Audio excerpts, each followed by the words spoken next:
Sunog pa rin, aabot na ho sa 19 na sasakyan ang nasunog habang nakaparada sa parking extension ng Ninoy Aquino International Airport o NAIA Terminal 3. Ayun o, grabe. Sa initial hong report, 1:28 nang matanggap ng Manila International Airport Authority o MIAA ang pagliliyab ng mga sasakyan sa parking extension.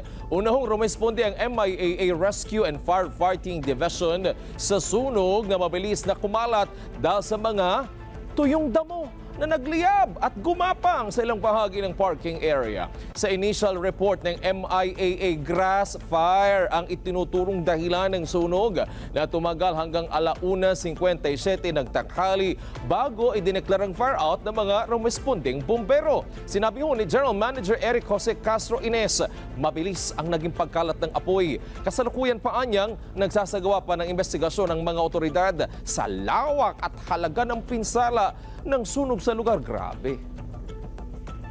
Marami nagsasabi na sunog natin isang sakyan pero hindi natin matiyak yun.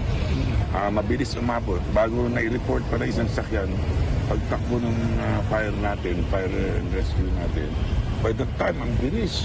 Yan, nakita nyo, very dry and grass.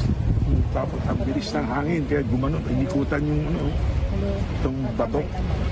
So yan, na tamaan. Ang bilang namin is actually 18 yung totally yung burn na ganyan. Pero isang sakyan na ng bumper, sinama na namin sa bilang 19 ang vehicles na natamaan. So nag-report naman agad ang terminal operations natin. Kaya lang, ang bilis lang talaga ng apoy.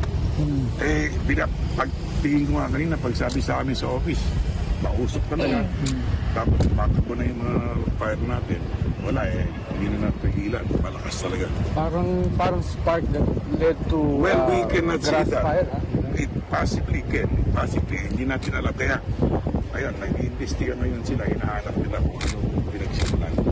Kaya hindi natin masasabi. But anyway, ito ngayon, hindi natin alam kung sino mga mayari. Maraming salamat sa inyo pong pagsubaybay sa Mata ng Agila Primetime. Para malaman ang matatag, matapang at matapat na mga balita, i-follow lamang at mag-subscribe sa @Net25 TV.